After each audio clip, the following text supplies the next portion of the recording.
restorers. Welcome to another market update with our friends at Verisk. I'm very excited to have Aaron Brunko, who's the president, and David Obert, who's the chief product officer of Verisk Property Estimating Solutions.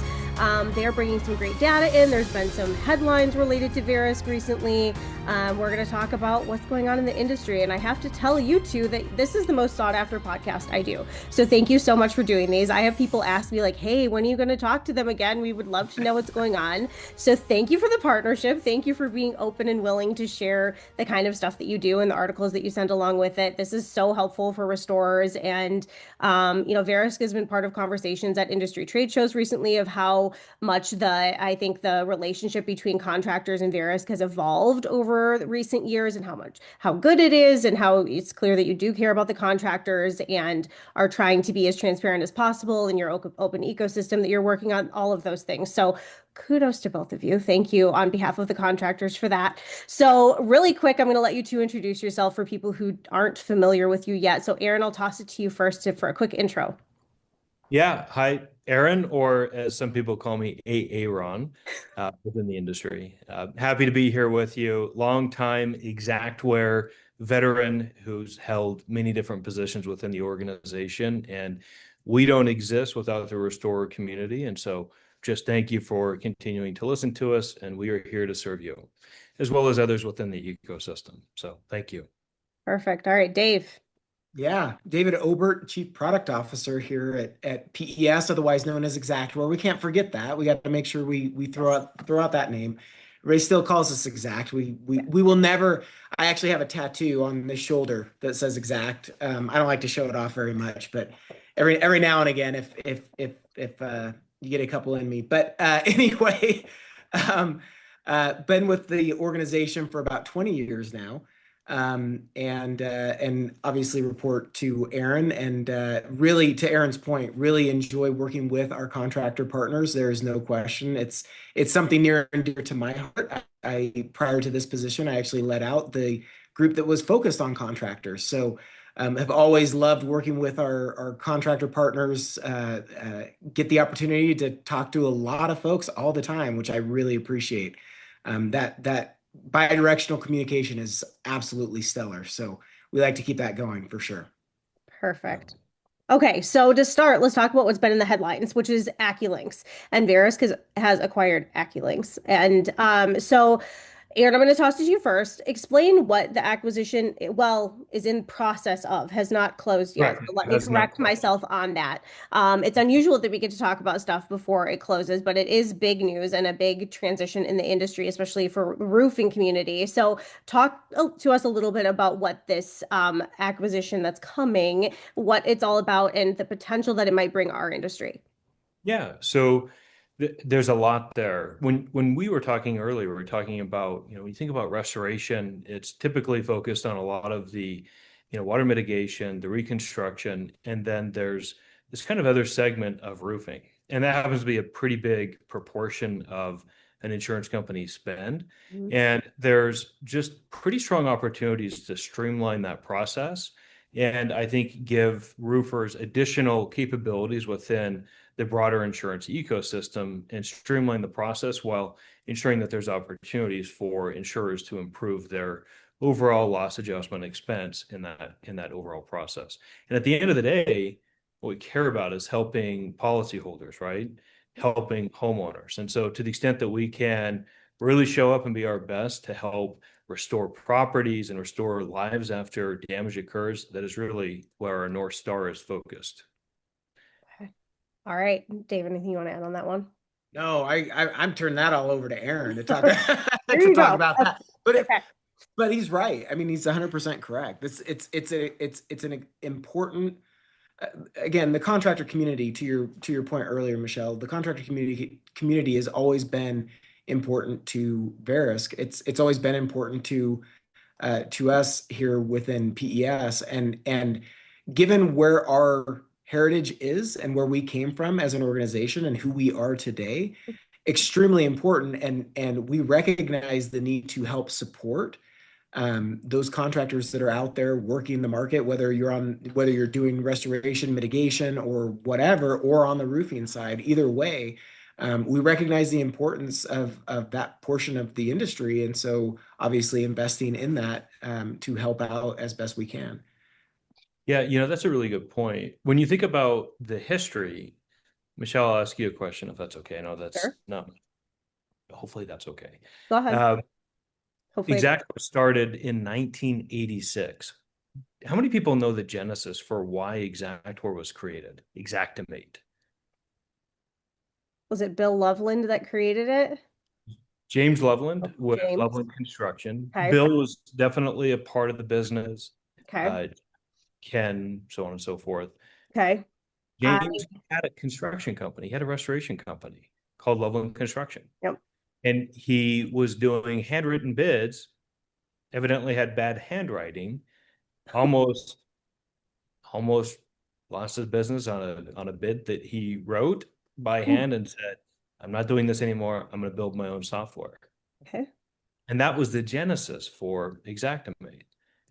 And it really kind of grew from there. It ends up becoming one of the burn the boats scenarios when he left the construction company to focus 100% on the software. And here we are. Man. So I hate to say that we're still riding James Fumes, right? Coattails to a certain extent, but boy, he did an awful lot for us. And I think the industry, which was, at the time, very much contractor focused. Yes, and very all on pen and paper. So yeah, you don't want to mess up those numbers if you're writing them by hand or on a computer. Or just, yeah. Here's the thing I love about the story, though. Rich, who founded AccuLynx, owned a roofing company and had similar needs. He actually used Xactimate back in 2006, up to 2008 when he ultimately created AccuLynx. So just having that founder DNA, that founder mentality baked into it it's something that I think is attractive, and I think it creates long-term value. For sure. Okay, that's a really good segue because that kind of shows how technology has evolved in the industry, how Xactware has evolved over time. And Xactware is looked at and Verisk is looked at as like this data central place at this point in the industry.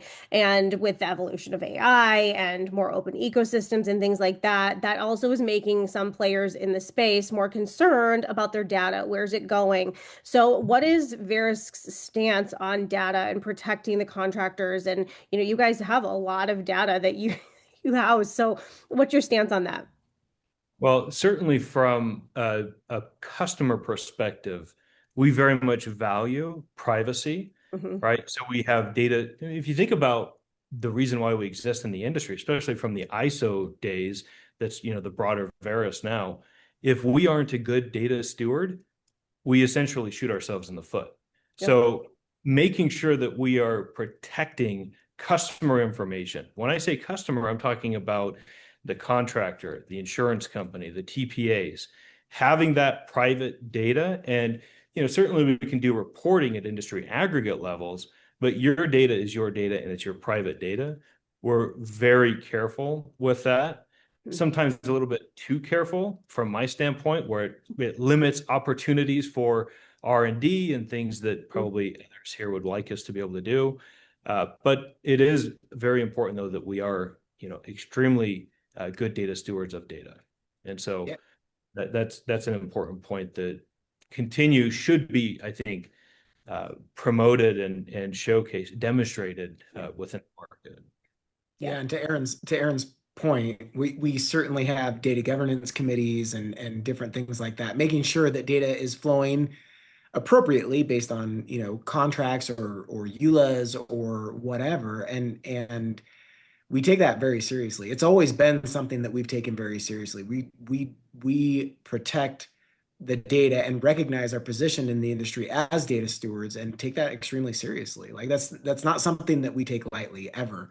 To Aaron's point, to the point that sometimes it gets in the way of some of our R&D and things like that. But hey, better that than the alternative where you're just doing whatever you're doing with whatever data you want to do it with. It's good that we have some of those stop gaps and those checkpoints as we try and create new solutions and things like that, because that's how we know that we're doing it right. we're leveraging the data that we can leverage in the appropriate way to leverage it, if that makes sense. Yeah. Yeah, absolutely.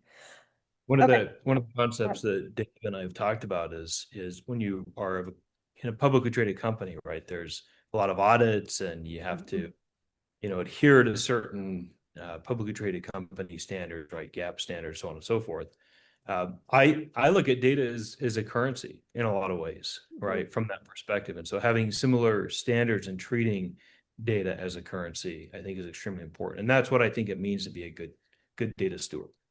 Yeah, absolutely. Okay, so let's talk about some data now that we've kind of teed that up as well. So Dave, I'll toss this one to you first. Kind of give us an update on what you're seeing for kind of Q3 of 2025 compared to where we've been in past quarters, past years. Like, the industry, it's a little divided actually. And the contractors I talked to, I just went around and did a montage with people at the collective a couple weeks ago. And, there's some people that are saying this year is really, really hard and we're down. And there are other people that are like, we are up like 25+%. It's going really well. So let's look at the data. How's it going? Yeah, I mean, there's a lot of information there. Yeah. There's a lot of rationale and reasons, and I mean, strictly from a storm activity perspective as it relates to volumes and things like that. I think, we had a pretty slow start to the year compared to 2024, but early 2025, we were sitting like January about 25% below 2024's January. And 2024, candidly, and we talked about this last year, Michelle, it was pretty quiet anyway. We didn't have, 2023 had those freezes and there was a lot of volume actually in 2023. So looking at 2024, it was like, ooh, this is a little rough in 2024. 2025 was even worse. So, I mean, candidly, it's been a slow start to the year. There's no question, but we did see this influx. So January, February, definitely below 2020 for numbers, but March, we started seeing that kind of turn around. March was actually substantially higher. Last year, there were severe convective storms that hit throughout the nation, but as we talked about last year, a lot of those storms, while they were not hitting as densely populated areas. So we still had a similar quantity, but not a similar population that was being hit. And so severity was actually decreased compared to 2023. 2025, we actually saw that uptick. We had a number of tornadoes that went through, some hailstorms that actually did some pretty decent damage. So March and April, we actually saw an increase over 2024, which was good news. And everybody, there's a lot of positive vibes. Attending some conferences out there, people were like, "Oh man, Dave, we're hitting it. We're feeling that volume come in. It was a slow start, but man, we're getting excited." And then we saw a complete 180 in May and June. And so what felt like for a lot of people, it felt like it was going the right direction. And then, like I said, May and June, we saw that kind of ebb and saw a substantial decrease. That said, that was when we started seeing some interesting storms in 2024. And so we actually saw an uptick in those timeframes. So we saw in May, we saw the hailstorm that went through Colorado, went through the Denver area, saw a spike in hailstorm activity then. Didn't see that in 2025. And so we had a lot to a large hill to climb to actually exceed what 2025 saw. And then we saw a hurricane super early in the season last year as well. And I think people forget about Beryl. Beryl came in really early, and so it was the earliest hurricane on record, which is pretty intense. And so you can't forget that, and you can't discount that. And so all of that kind of lended to, a decrease in volume year over year. And oftentimes I feel like, we as restorers, we get used to that volume, and perhaps, we think, okay, we're on this uphill trajectory. And even in some of the conversations I had, there's a lot of excitement around that, and people, yeah, I'm starting to get a lot of volume. It's been really good. And depending on what, category of restoration you are in. But you have to kind of plan for some of these ebbs and flows, unfortunately, because we are a very weather driven ecosystem. You can't forget that. And so you have to kind of put some of those nuts away for the winter, as it were, for when you see those decreases in volumes. And we certainly have, especially compared year over year. But you got to remember, we had a really early hurricane. We had some crazy hailstorms that happened kind of out of nowhere. And we just haven't seen that level of things happening this year. You got Emily out there. It's out there. It's a Cat 2 right now, totally dodging the U.S. I think we'll see a little bit of flood claims that come in from it. Certainly some of the storm surge that we're hearing about right now through the news. But are we going to see a massive amount of volume from that? Probably not. I'm thinking on the high side, we may see 5,000 claims that come in from that, is all, not substantial. But it's out there. We see another one that's out in the Atlantic right now that's forming that we think, it might follow the same path. There's still a lot of time, so it may come in and swing in further into the Florida region and South Carolina, and Georgia. But we'll see. We don't know yet, but there's some potential there, certainly. Anyway, but that's kind of the look back and kind of the reasons that maybe people are feeling a little bit tighter. Yes. I remember the excitement around Burl last year. It was yeah. Like, oh, hold on. Aaron, anything you want to add? I know. Well, it's such an interesting thing when you're, you have to take a balanced approch on it, right? Where you don't want to root for the hurricane. I know, it's true. You definitely don't want to do that. Right? We're a weird industry like that. Like, let's have no one get hurt, but a little volume wouldn't hurt anybody. Anyway. There's a lot of businesses that depend upon it, right? Even public adjusting firms, right? Even independent adjusting firms, right? The third-party administrators or stores. There's a lot of individual companies within the value chain. I mean, you'll listen to, I think it's like Owens Corning talk about insurance claims in their earnings call. So you just think about like the entire end-to-end value chain. There's a lot of participants in it. And, if you're an insurance company, your goal is to figure out how to minimize, your overall risk profile that you take on. And so I think some insurers are getting smarter about how they do that, both in commercial and in residential. And certainly on the commercial side, I see a lot more evidence of benefit of shut-off valves in some of the larger commercial buildings. So we're just seeing some of those impacts start to show effect. So what are your teams kind of seeing on the horizon if you were going to predict what might be ahead? We were talking about it's a La Nina year, I believe, and I know that you work closely with the Colorado State team and all of that. So what are you looking at for what might be coming? Yeah, it's always good to predict the future. I try. Doesn't always work out so great, so it's okay. You can predict variability. That's right. Yeah, perfect. Yeah, that's right. There's a 50% chance that I'm right and a 50% chance that I'm wrong. So there you go. We'll work on that. But there's some interesting predictions that are coming out. It's a end zone neutral year that is kind of leaning toward La Nina. And what that means effectively is La Nina is more cool air. And during an El Nino year, oftentimes against kind of that jet stream, there is winds that kind of prevent some formations of hurricanes and things like that. And so while you may have waters warm enough to help those develop, it doesn't necessarily mean that it's a great condition for development of storms. Last year, we did see Beryl really early, and then it was nothing.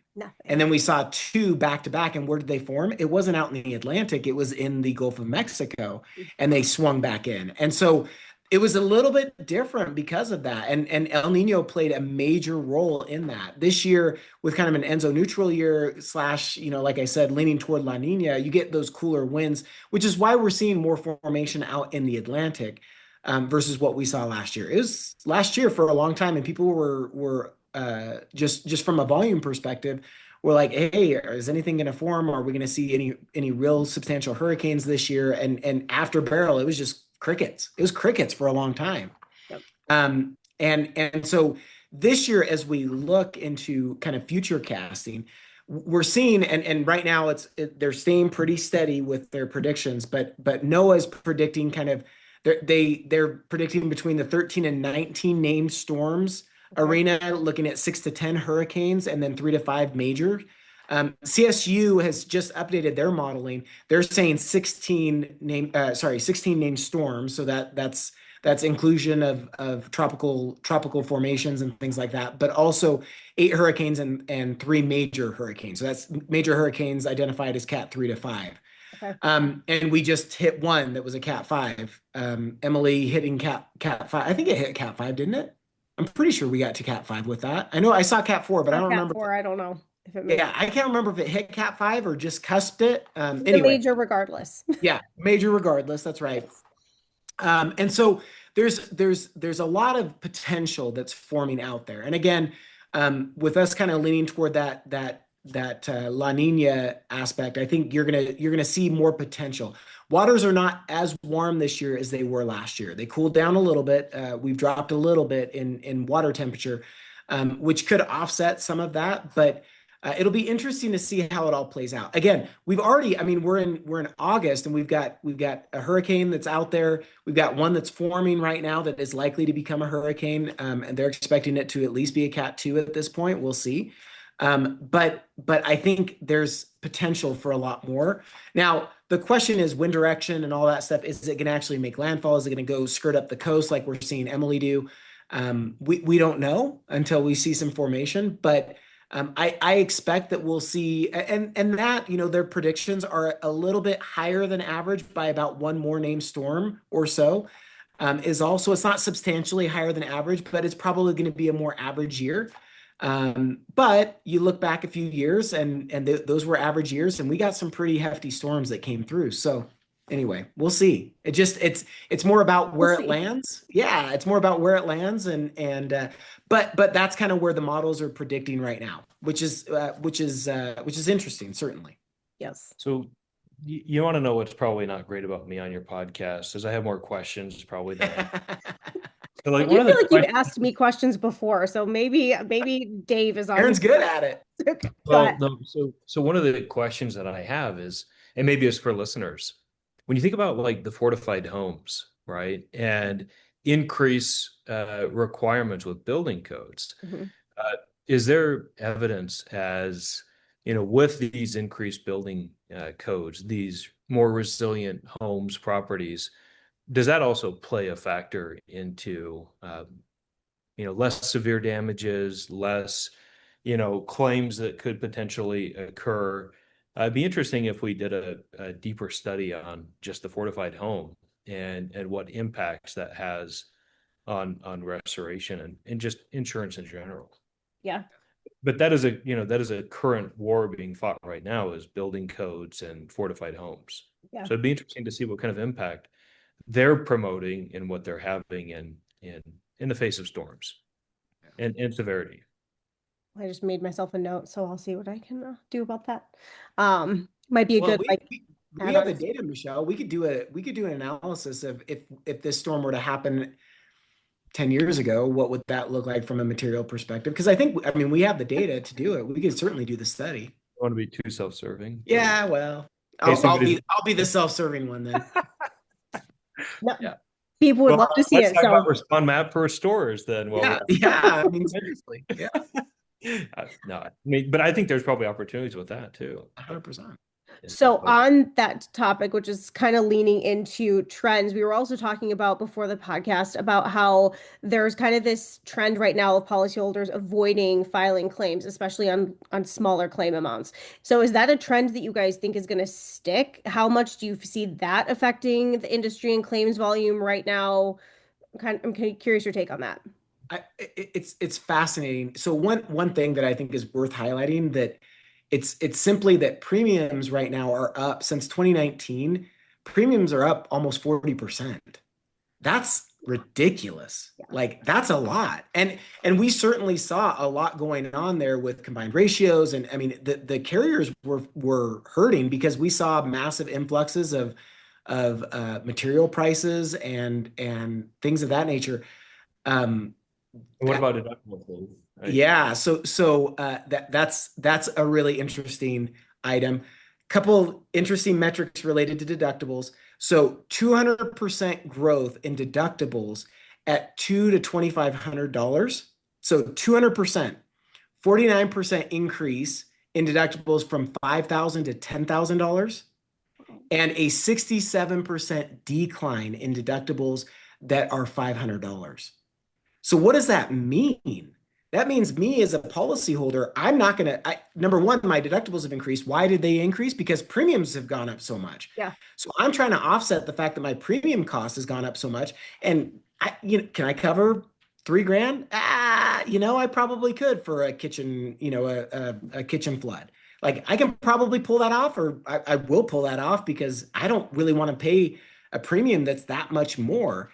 In the case of the infrequency of me filing a claim, there is definitely some of this deductible suppression or this claim suppression because of deductibles, and trying to drive down those premium costs. And so, I mean, those numbers are staggering to me. Like that blows my mind that's what we're seeing across the industry. So is that suppressing claims?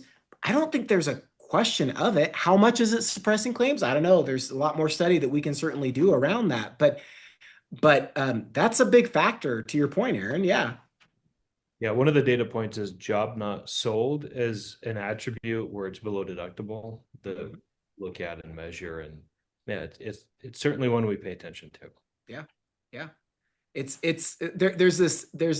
this concept of a pseudo deductible as well. That's also another fascinating aspect that I think that, as a policyholder, and you see this all the time on the auto side. This happens often on auto. I get into a wreck. It's $1,500. I'm not going to file a claim. Yes, my deductible is $1,000. I'm not going to file a claim. I don't want to get dropped. I just got a ticket and I got an accident. I know I'm going to get dropped for it. So we won't go there, Aaron. No, don't worry about it, Aaron. And you have a I wasn't thinking about you. Well, and you have a bundle policy where you'd be worried about losing your homeowner. Oh, yeah, absolutely. Yeah. Absolutely. And so I now don't want to file the claim because I'm afraid of getting dropped. If I'm a Californian, as an example, I'm not on the FAIR plan in California. Instead, I'm through a carrier. I may just say, you know what? I know my deductible is $1,000 or $22,000. I'm just going to pay this out of pocket because I don't want to get dropped and have to be on the FAIR plan. Or maybe in Florida, same type of deal. So I'm just going to pay for this out of pocket. Like I said, you see this on the auto side frequently. I think it's starting to make its way over into the property side. And now, is it a long-term thing? I don't know. I think there's economics that come into play here. That may drive down some of this as people try and eke out additional market share, and as inflation cools off and things like that. I think you're going to see some potential changes in this market dynamic. But for now, this is what we're experiencing. It's absolutely what we're experiencing. Yeah. Okay, I want to be mindful of both of your times. So I'm going to have to either block off more time next time, or we're going to have to do less chit chat at the beginning. I don't know. I enjoy the chit chat too, so I don't know what to do. But anyway, any final comments before we wrap it up? I super appreciate both of you and the data and your time. Go ahead. Dave? No, go ahead. Okay, I'll start. No, just super appreciate the time, Michelle. We always love talking to you. And love being able to share kind of the data, what we're seeing in the industry, and help provide insights to the restorers out there in the market. Because I think being armed with data, I think, is extremely important, especially as you look to scale your business or not scale your business, or make decisions associated with how you are running your business. What we love is being able to provide those types of insights to the industry at large. And I mean, having outlets like yours, Michelle, is always hugely beneficial from our perspective, and being able to provide that kind of insight that we otherwise wouldn't be able to provide to the industry at large. So we appreciate it a lot. Thank you.